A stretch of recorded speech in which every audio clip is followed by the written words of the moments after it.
Hello everyone, good morning. मैं उमेश मौर्य स्वागत करता हूं आपका आज के इस वीडियो में। आज भी हम डिस्कस करेंगे करंट अफेयर्स के कुछ इंपॉर्टेंट एमसीक्यूज की और डेफिनेटली आपके आने वाले एग्जाम्स के लिए हेल्पफुल होंगे। So let's get started. देखते हैं पहला क्वेश्चन क्या है। Which city of India has become the only city from the country to be selected for International Clean Air Catalyst Program? Right तो यहाँ पे international clean air catalyst program की बात की जा रही है। इसमें सेलेक्ट होने वाला इंडिया का कौन सा शहर है? तो इसका जो आंसर है वो है इंदौर। आपको ये याद हो जाना चाहिए। इंदौर के टर्म में मैं आपको एक बात बता दूं, यहाँ पे आपने एक सर्वे का नाम सुना होगा, स्वच्छ सर्वेक्षण सर्वे, और इसका जो फिफ्थ एडिशन हुआ था वो 2020 में हुआ था।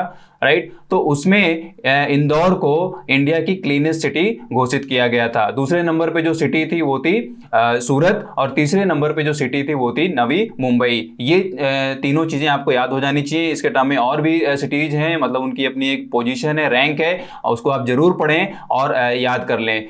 तो ये एक प्रोग्राम है जो कि यूएस लेड एक ऑर्गेनाइजेशन है या ग्रुप है, ऐसे कह लें, जिसको बोलते हैं यूएसएआईडी, साथ में डब्ल्यूआरआई एंड ईडीएफ ग्रुप्स के थ्रू एक तरीके से वर्ल्ड वाइड फ्लैगशिप प्रोग्राम है। तो इस फ्लैगशिप प्रोग्राम के थ्रू जो लो एंड मिडिल इनकम कंट्रीज हैं वहाँ की एयर क्वालिटी को इम्प्रूव करने के लिए इन्होंने ये प्रोग्राम लॉन्च किया है।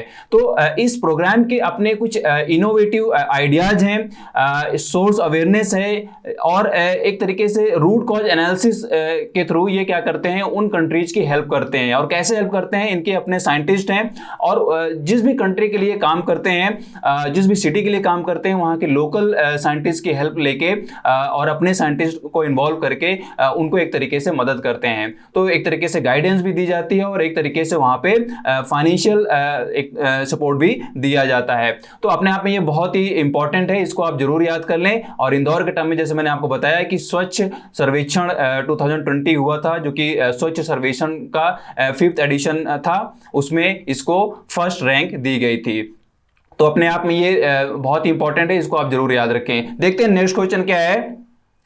Which city has become the first city in India where people can avail high quality drinking water directly from the tap on a 24-hour basis? तो यहाँ पे करेक्ट आंसर होगा पुरी। जी, पुरी पे ये 24 घंटे वाटर सप्लाई दिया गया है एक तरीके से पीने लायक पानी को, और ये 24 घंटे सप्लाई रहेगा सीधे नल के थ्रू, मतलब आपके घरों में ये सीधे तौर पे पहुंचेगा। तो अपने आप में बहुत ही एक तरीके से महत्वाकांक्षी योजना है, और बहुत ही एक तरीके से कह लें कि जो सोशल डेवलपमेंट और ह्यूमन डेवलपमेंट के टर्म में काम होना चाहिए अच्छे तरीके से, उसमें ये एक अच्छी पहल है। राइट, देखते हैं हमारा नेक्स्ट क्वेश्चन क्या है।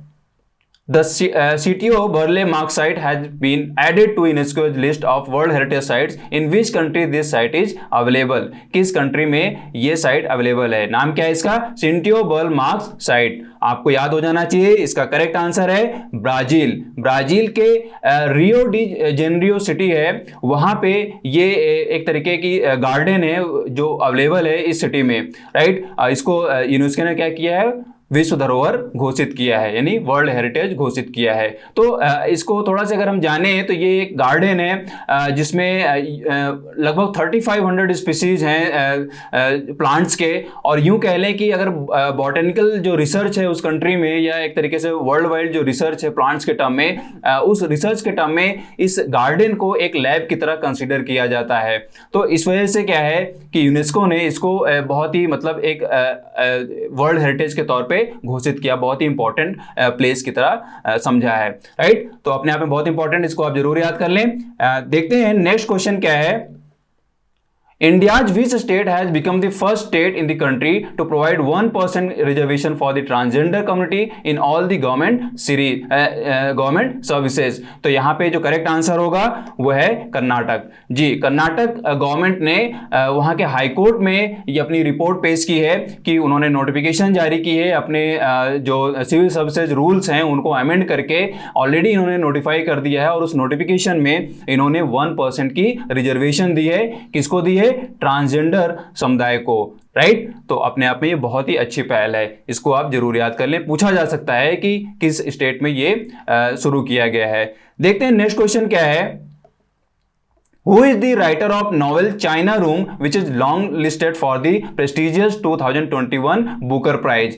China Room जो कि प्रतिष्ठित बुकर पुरस्कार 2021 के लिए लॉन्ग लिस्ट में है, इस उपन्यास के लेखक कौन है? तो यहाँ पे मैं आपको करेक्ट आंसर पहले बता देता हूँ। करेक्ट आंसर है संजीव सहोता, जो कि इंडियन ओरिजिन ब्रिटिश राइटर हैं। ये आपको याद हो जाना चाहिए। बाकी यहाँ पे आप देखिए क्या दिया गया, डगलस स्टुअर्ट, अरुंधति राय, सलमान रश्दी। डगलस स्टुअर्ट जो है वो पिछले साल यानी कि बुकर 2020 के विजेता रहे हैं। तो अगर हम सी ऑप्शन की बात करें अरुंधति राय, तो अरुंधति राय जो है वो इंडिया की राइटर हैं, जिनको 1997 में ये पुरस्कार मिला था। उनका जो नॉवेल था the God of small things, क्या था? The God of small things. तो अरुंधति राय के टर्म में ये आपको याद हो जाना चाहिए, क्या है? The God of small things.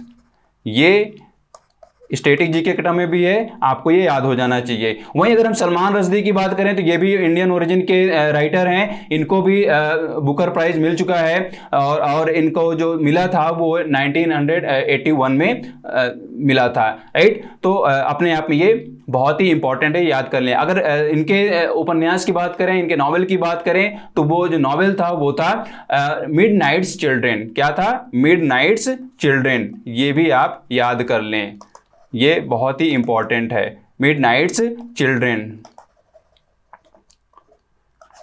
तो ये एक तरीके से बहुत ही इंपॉर्टेंट क्वेश्चन है। कई बार बुकर प्राइज के टर्म में ये क्वेश्चन पूछा जाता है। तो अभी यहाँ पे अगर देखें लॉन्ग लिस्ट वर्ड एक यहाँ पे आ रहा है, तो लॉन्ग लिस्ट का मतलब यहाँ पे है एक बुकर प्राइज के टर्म में एक पहला फॉर्मेट जो होता है वो फॉर्मेट होता है द बुकर डजन। क्या होता है? The Booker dozen, the Booker dozen. ये एक फॉर्मेट होता है और इस फॉर्मेट में क्या होता है, इस फॉर्मेट में क्या है, इस बार 13 नॉवेल्स को सिलेक्ट किया गया है। अब फाइनल जो इसका रिजल्ट आएगा, मतलब फाइनल जो विजेता होगा, वो एक तरीके से अभी टाइम लगेगा, वो जब आएगा तो आप उसमें जरूर ध्यान दीजिएगा। मैं भी इसके टर्म में आपको बताऊंगा ही जरूर। तो आप इसको ये इस तरीके से समझिए कि मतलब जो लॉन्ग लिस्ट वर्ड है वो बेसिकली क्या है, यहाँ पे इस फॉर्मेट के लिए यूज किया जाता है। फॉर्मेट क्या है? द बुकर डजन, जिसमें कि इस बार 13 नॉवेल्स को सिलेक्ट किया गया है और उसमें कौन शामिल है? संजीव सहोता भी शामिल है, राइट। तो ये आपको याद हो जाना चाहिए। और इनकी जो बुक है वो क्या है? China room, right. देखते हैं हमारा नेक्स्ट क्वेश्चन क्या है। Japan's Momiji Nishida has become one of the youngest individual Olympic champions in history when she won women's skateboarding gold. What was her age when she won?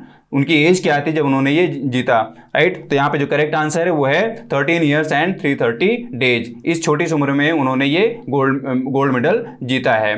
तो अपने आप में ये भी बहुत इंपॉर्टेंट है, ओलंपिक के टर्म में कि ये हिस्ट्री बन चुकी है। तो इन सारी चीज़ों को आप देखिए, जब भी आप क्वेश्चंस को पढ़ते हैं, क्वेश्चंस या खुद से बनाने की कोशिश करते हैं, तो मैं बार बार इस चीज़ को आपको बताता हूँ, बोलता हूँ कि उसको या उससे रिलेटेड जितने भी डायमेंशंस हैं उनको आप जरूर सोचिए, उनको लिखिए और उनके टर्म में अपने खुद से क्वेश्चन बनाने की कोशिश करिए। क्योंकि जब आप खुद से पढ़ेंगे, खुद से उसको डायमेंशनलाइज करेंगे, तो वो अपने आप आपको याद हो जाएगा। आई होप ये आपके लिए डेफिनेटली हेल्पफुल होंगे आने वाले एग्जाम्स के लिए। अगर आपको ज़्यादा से ज़्यादा क्वेश्चंस सॉल्व करने हैं, मतलब समझने हैं, पढ़ने हैं, तो आप हमारी वेबसाइट में विजिट करिए। वहाँ पे आपको करंट अफेयर डिटेल में डिफरेंट इवेंट्स में पढ़ने को मिल जाएगा। और टेलीग्राम में भी आप हमको देख सकते हैं, फॉलो कर सकते हैं, जहाँ पे हम आपको डिफरेंट टाइप के क्वेश्चंस देते हैं या ढेर सारे MCQs प्रोवाइड कराते हैं करंट अफेयर्स के टर्म में। तो मिलते हैं नेक्स्ट वीडियो में। Thanks for watching this.